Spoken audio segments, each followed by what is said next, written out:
what would you have done now if you were a leading company in that industry in which you see out of the blue many news articles saying that your technology has problems, changing completely the perception of a technology that is very valuable because this technology can save a lot of lives. Welcome to the Tech for Non-Techies podcast. I'm your host, tech entrepreneur, executive coach, and Chicago Booth MBA, Sophia Matveeva. My aim here is to help you have a great career in the digital age. In a time when even your coffee shop has an app, you simply have to speak tech. On this podcast, I share core technology concepts, help you relate them to business outcomes, and most importantly, share practical advice on what you can do to become a digital leader today. If you want to have a great career in the digital age, this podcast is for you. Hello, smart people. How are you today? I'm in London, where the weather does not know it's July. You know, I had the heating on the other day at my home. What is happening? But on a brighter note, in today's lesson, you are going to learn about technology strategy from Professor Alberto Galasso. Professor Galasso teaches a course on tech strategy at the Rotman School of Management at the University of Toronto, and it's a great school, so this is going to be a great lesson. And about 20 minutes into the episode, he actually shared a case study that he teaches to his business school class. And this case study is quite dramatic, and you have to choose what you would have done in this really sticky situation.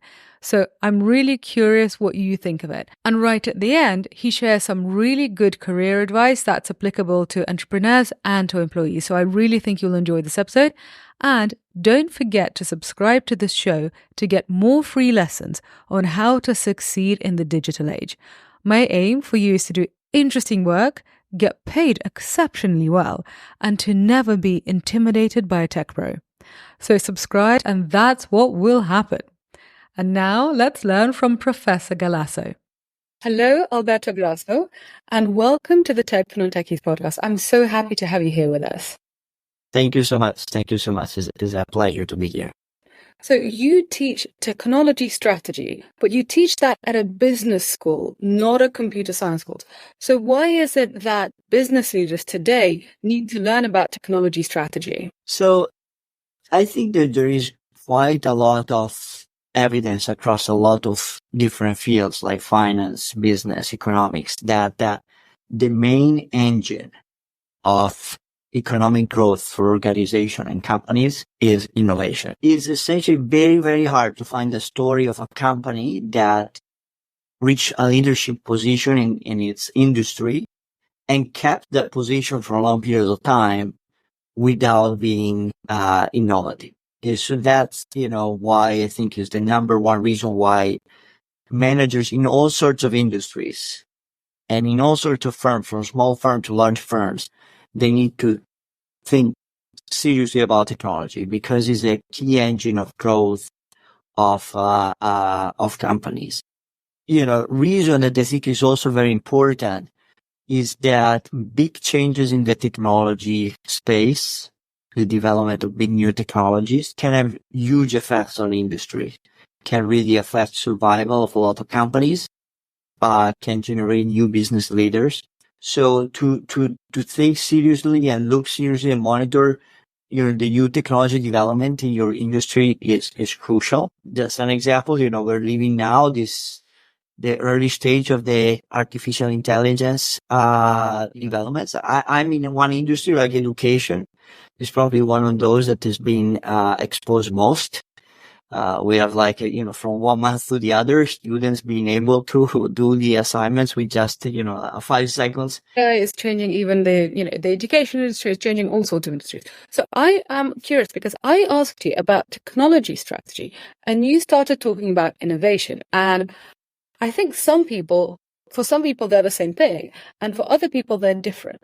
So what do you think of that? And are they the same thing, technology and innovation, or should they be talked about in different things? So from the business perspective, they are closely related.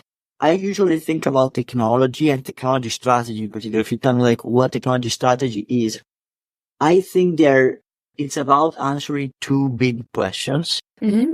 One is related to how, as an organization, I generate ideas for new products and new production processes. So it's kind of related to innovation if we think about innovation as coming out with new product and processes.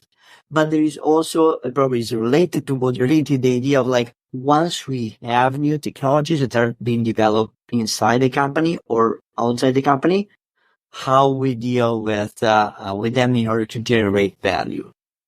Interesting. So what you're talking about is, so for example, you could have innovation in how, let's say, Hermes makes a handbag. And obviously they have craftsmen or craftspeople rather that are working with their hands and making leather, and software is not involved in the making of a Hermes handbag, but there's innovation there. And so would you say that that would also fit into technology strategy? Because as you're calling technology, it's basically a process, right? So a process could be handmade leather or it could be an algorithm. Is that right? That's a good. You're hitting the nail here. Like one of the things that I strongly believe is that when we talk about technology, it's true that, historically we always been focusing on few industries, like you think about the pharmaceutical industry, medical device industry, the software industry, tech. But a lot of the insights that have been developed in helping managing and growing these companies can be useful in all sorts of industries. And especially, today where we have a lot of creative content required in all, every industry has their own, every company has its own web page, has its own, content that is the new interface with customers. Ideas and product are more and more diffused through channels like podcasts or vlogs or a lot of ways in which we should think about managing this type of interaction with consumers is about, it's very similar to the insights that you should have when you think about generating new content in the sense of new product, new technology, new science. Because, the creative component of the business has risen much more importance these days across all industries. So could you give us an example? Because, every CEO wants their team to be more innovative. And I think, all of us, we also want to think of ourselves as innovative and creative. I don't think anybody wants to think of themselves as just boring and doing rubber stamping work. So what are your suggestions for what we can do or for what companies can do to become more innovative? Yeah, so I think one important insight that you have from tech strategy, especially from the classic work that was done in the past to think about pharmaceutical industry, to think about tech industry, is that you put a lot of attention to the future. Technology is about the future. It's not about the products that are sold today. It's not about what companies do today. It's about, what is going to happen 5-10 years from now. Because, a lot of industry, the roles of engineers and scientists is to think hard about the products that are going to be sold in the future and the technology that we're going to use in the future. The idea that thinking and taking seriously about, what are your expectations about the future, and use those as guiding your managerial decision today is really important. So is that sort of understanding consumer trends, because yes, we need to understand what technology will allow us to do. So for example, what does 5G allow us to do that 4G doesn't? And, what will 6G mean and so on? But also, what will people actually want? Because, as I'm sure in your house, you have some super modern things, and also you have some things that, people from the 18th century would have been familiar with, right? Yeah, that's a really good point. One important, I think, insight from the literature in technology strategy is that at the end of the day, for a technology to have an impact on a company or in general to society, there should be some value created for the customers, and there should be a way for the organization that develop or produce the technology to kind of get part of this value. And this is important implication in the sense that sometimes things are very exciting for your R&D department. Your engineers, your scientists, your coders are really excited about something, but not necessarily this is the technology you want to push forward because you may not have success with customers. You may not be able to generate margins that are required to kind of recoup the investment that you do to develop the technology. Going back kind of to your previous question, what innovative companies do, what managers that are, great at technology strategies do is to kind of find the right balance between what is exciting and cool from the technology perspective, but also what is something that can actually be used to increase my presence with customers, something that can actually help the company grow and increase your kind of market share. So I guess this is why business leaders are necessary in the technology strategy space because, well, first of all, the thing needs to make money, right? So whatever the invention is, for to the business, it's got to make money. And so that means that there's this collaborative approach. Yes, you need whether it's going to be engineers or data scientists, but Yes. or whoever, the R&D department, basically. So the technical people. Then you also need the commercial people. Say, hey, okay, how are we going to sell this thing? Like how much is it going to cost to make? Yeah. And also you would need consumer insight. So that's probably sales in an enterprise organization or consumer insight specialists who will know, okay, this is what consumers are going to want. So this is why, and when you are thinking about this cross-disciplinary approach, you're speaking to business leaders or future business leaders, what misconceptions do they have? Like, do they all think you're going to teach them to code in your class? No, actually, in my classes in general, in the business class, we don't teach them actually to code. What we do is a lot of case studies. Methods in which we go over problems that companies faced with their technology or big decision that they face, whether to explore one technology area or the other, and try to make the student think hard about what would you do, what would you have done in that situation. Can we have a kind of a summary version so we can all think about, okay, what would we have done? I can give you an example of a case that, it's a Harvard Business School case that I wrote with a co-author from Harvard Business School. Her name is Hong Guo. We were looking at a big issue that took place in 2010 in the CT scanner industry. Quite unexpectedly, few hospitals in California, there were some issue with the CT scanner machines. This machine that, do essentially very precise X-ray to patients. A patient came back to the hospital. Scanners. I thought you were talking about like scanners in cities. What are you? No, CT scanners. No, okay. Go inside and yes, like the tube thing. Exactly. Or I thought you were talking about like scanner, like a Google Maps kind of situation. No, California, some technicians put the settings of this machine wrong. Not a patient got a very high level of radiations. And these are machines that already by themselves give very high level of radiation. So they receive a very high level of radiation. This patient came back with losing hair, and eventually they realized that some of these machines, the settings were so terrifying. Yeah, and on top of that, it was very bad for the consumer, for these patients. Which also, some journalists noticed that, and they started a massive media campaign, writing articles about the dangers of over radiation exposure for diagnostic radiation devices.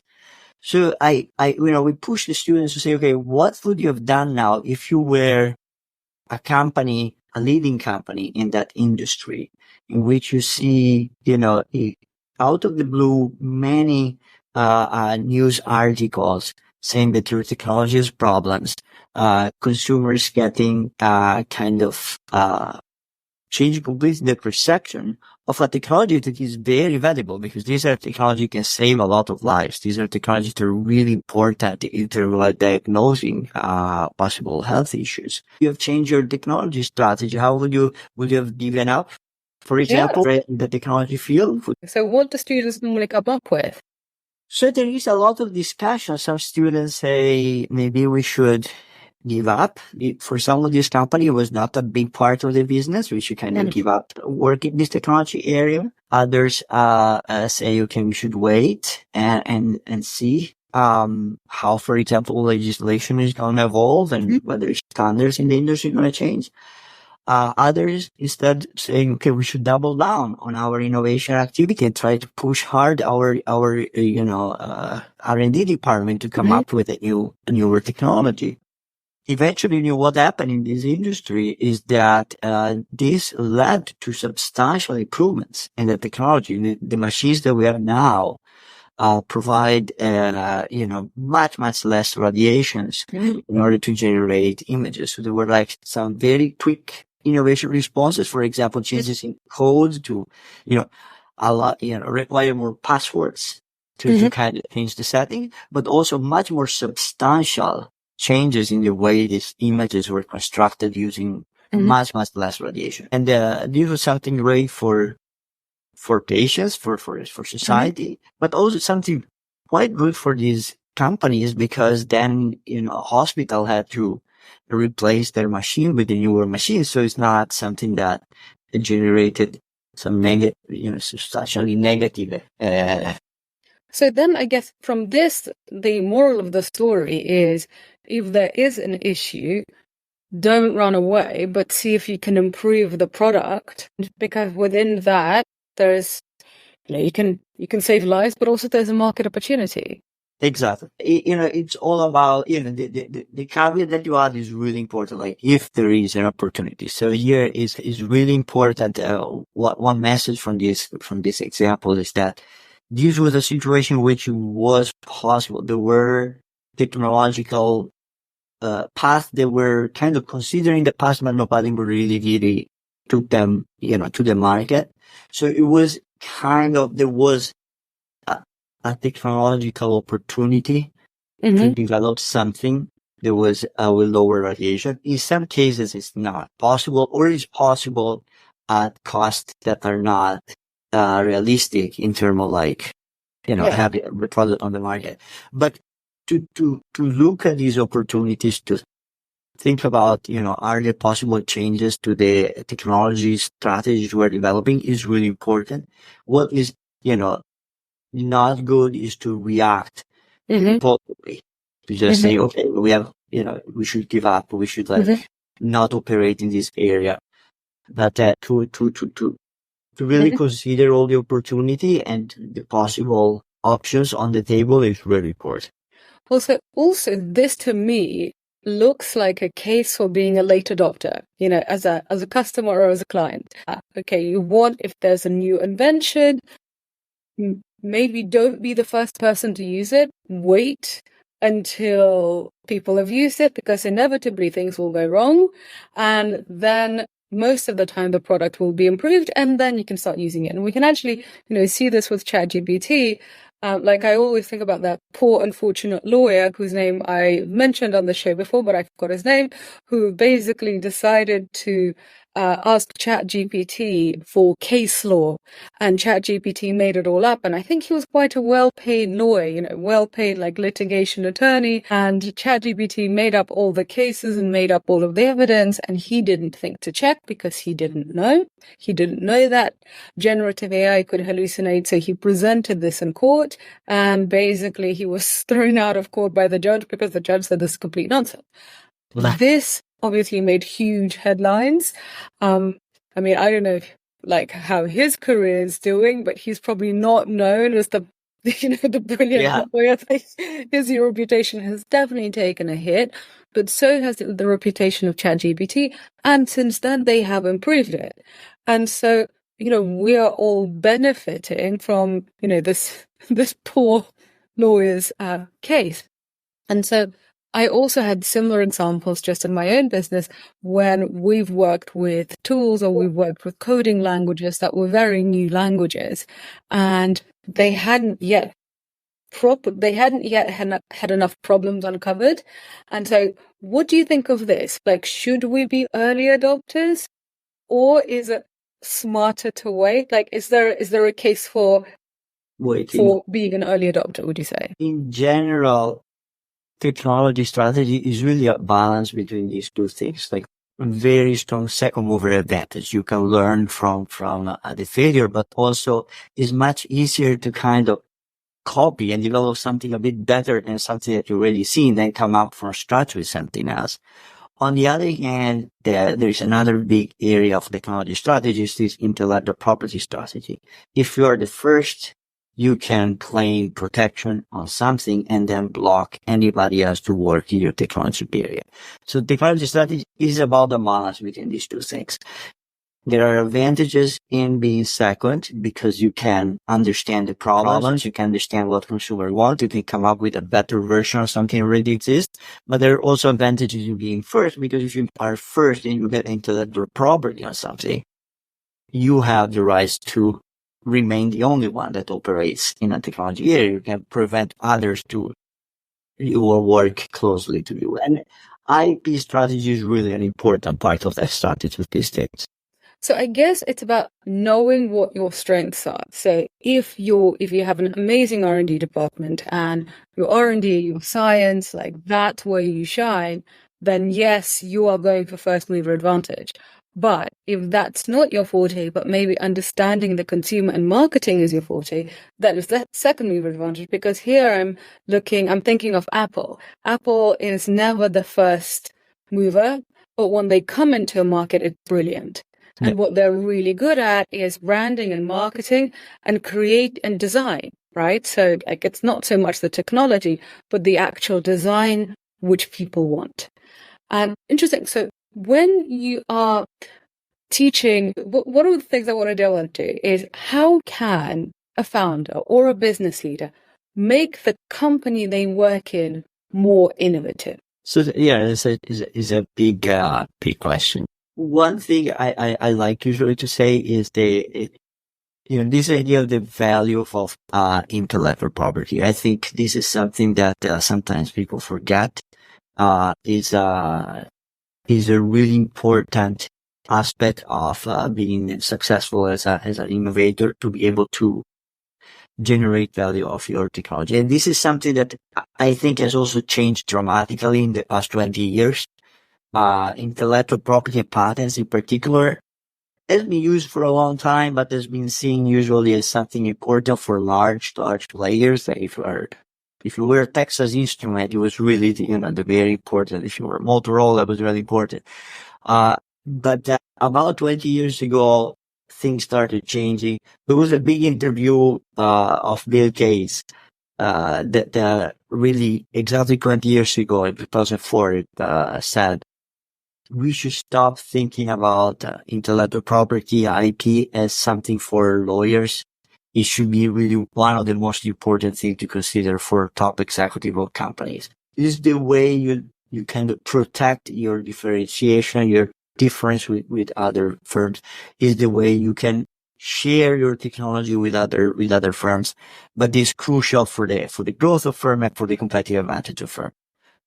Moreover, a lot of research in the past 10 years have shown that intellectual property is also fundamental for small firms, for technology entrepreneurs and startups. Getting right your first patent application, your first patent portfolio, the first couple of patents, can have huge effects on the survival of firm. There are estimates that say, you're 50% more likely to receive a investment from a VC if your first patent application is done in a way that makes it successful. Useful for the investors in our audience, because we probably don't have so many people who are filing patents in the Tech for Non-Techies audience, because this is Tech for Non-Techies, so it's mostly business leaders. But we do have quite a few investors in the audience, and so this is useful because in your book, so I've got your book here, The Management of Innovation, and in your book you talk about the fact that, yes, a startup was more likely to raise early stage funding, but also a startup is more likely to have a successful IPO if they have patents. So, investors are always asking me, okay, if I want to invest in the early stages and I don't really understand the technology, what should I be looking at? And so from what you're saying is that, okay, if there is something patentable and it's patented, that is a good thing. But the thing is, not everything is patentable, because if it's a kind of a technical invention, then it is. But copyright is much harder to work with. Is that right? You're raising a lot of very important points. So first of all, yes, is becoming more and more important for investors, and even in general for like startup founders to understand that, especially these days, in which we have startups in which products can be on the market 3, 4, 5 years from now. IP is probably the only thing that you have, the only asset that you have. Is an asset that can be used as collateral, is an asset that can be traded. So is really, a crucial asset that the company has. It's not simply something that you do for a legal perspective. There's also just been some kind of trends these days in which more and more things can become patentable and are, so firms across multiple industries tend to be patenting all sorts of things, particularly the software space. But you're right, also the importance of copyright has been increasing a lot. Also, historically, copyright was considered something important if you were a producer of movies, if you were a book publisher, if you were in the music industry. Nowadays, it's really important for managers to understand copyrights in all industries. As kind of we were discussing before, every company these days has a web page, is a main interface with your customers. You need to know what you own in that web page, what you don't own, what permission you need, what don't. All sorts of businesses now tend to use apps to do commerce, and apps are software. They can be protected by copyright. So to really understand how to make sure you know what can be protected and what is not is crucial. So the importance of copyright has been increasing dramatically in the economy. We've got quite a few lawyers who listen to this show, and I think this is going to be, just another case for lawyers learning about digital strategy and digital technology, because actually this is a great opportunity for lawyers to do interesting and lucrative work, right? Yeah. So that is another thing that I would try to push in the courses here in the business school. Think about so as we were talking before, that you need the right balance between engineering and the science kind of expertise of a company and the business side. There is also the right balance between the legal expertise of the company and the business side. Like the way you structure your IP strategy, for example, it really depends on what you want to do at a company. Like, you want to be a company that becomes the next big leader in your industry? Do you want to be the next Medtronic, the next big medical device company? Or do you want to be someone that, for example, is a supplier of a big medical device company? Depending on that, the type of intellectual property that you want, the approach that you have with the intellectual property, how the teachers, for example, you want to be, how aggressive you want to be, really depends on that. Important thing to remember is something that I try to make as a crucial component of my courses, is that data on intellectual property can be very important data for managerial decision making. We across MBAs, I know you did your MBA in Chicago. Probably you also in your courses they were saying you need to use data for your decision making. Is very for executive managers to take decisions just following your instinct. If you have some data, it will be useful to look at the data before taking a decision. And this is something that is easy to say, but is not in practice. How do you do it? Especially if you're a startup that has no resources, no product, no sales record. What data do you use? Patent data are very, easy to access. There are portals in which you just do searches and you get information on what are the firms that operate in that technology area, what are the patents that have been filed, and it's super useful information because it's about the future. It's about the products that are going to be sold in the next 5-6 years. Is about the expertise of companies. Is about what's coming up. And I don't know if you've seen this, but there's a newsletter called CV Insights, and just ran by this hilarious and very smart guy called Anand Sanwal. And I love his newsletter. So for all of the people watching this, if they're listening to this, definitely sign up. You probably won't read each one because you get a daily email, but he does have this patent watch. And he basically says, okay, we evaluate the patents being filed in a particular industry, and based on our evaluations, this is where we think the market is going. And there are people who actually genuinely use this to make investment decisions. He's not paying me to say this, but I do genuinely think it's a useful way to think about whether you are investing your money, but also where you are investing your time, right? Because all of us, like whether we're investing capital or not, we're investing our time and effort, and you only live once, right? So you want to work in a company that's innovative, whether it's innovative in its marketing or whether it's innovative in its products, but a company that's going to carry on surviving and not basically just going to be a really boring place just waiting to die. So aside from, this is my last question for you. So aside from looking at patent data, say somebody is going for a job interview, or they want to change their jobs. And, we are doing this interview in the second half of 2024. So I think people are a bit like, I had all these plans in January. Okay, I need to get on it now. And so, I know some of my listeners really identify with this. So people are like, okay, I need to go to this really cool, innovative company now.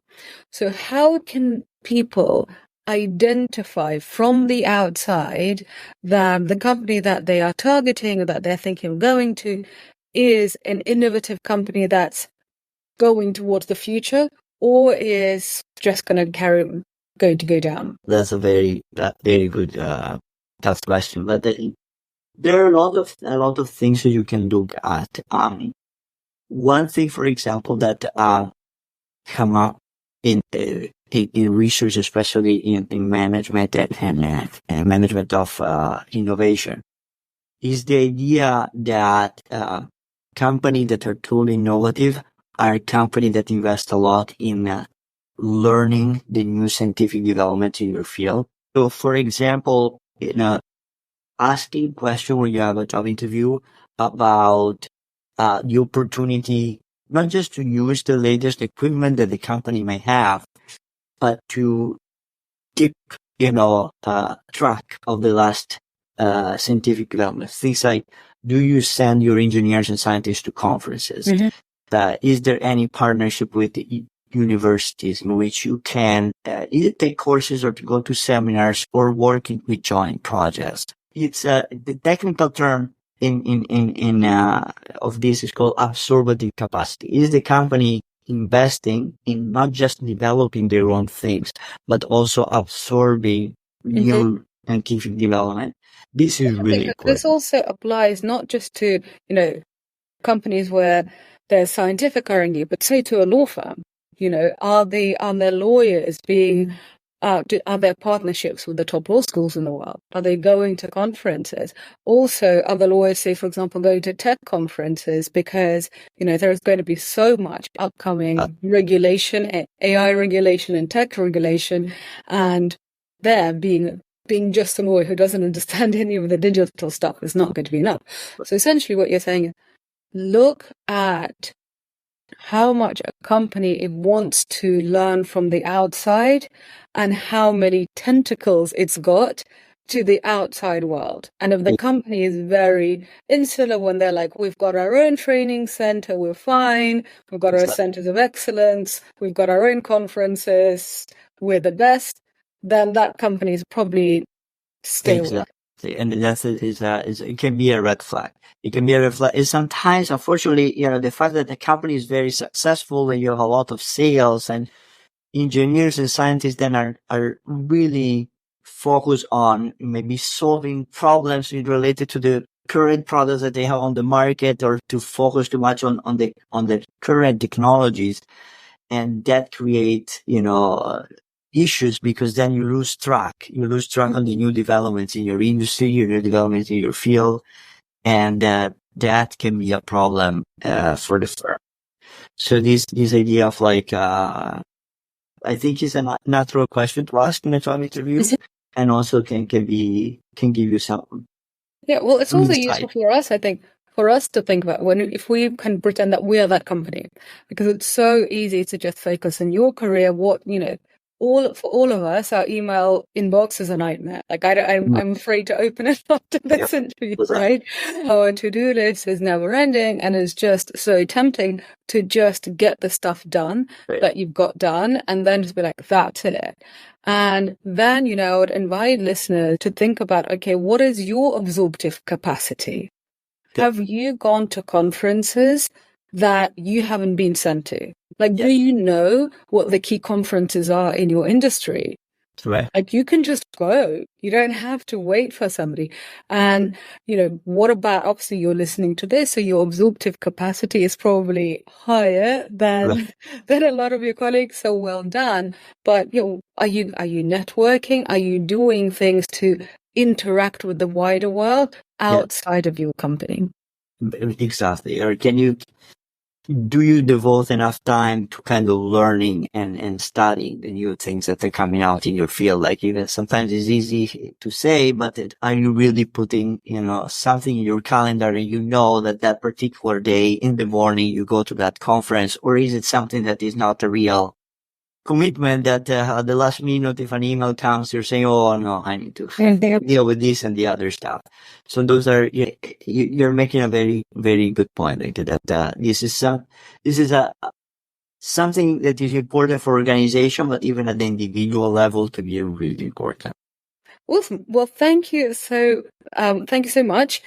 This has been a pleasure. Audience, check out the book, The Management of Innovation.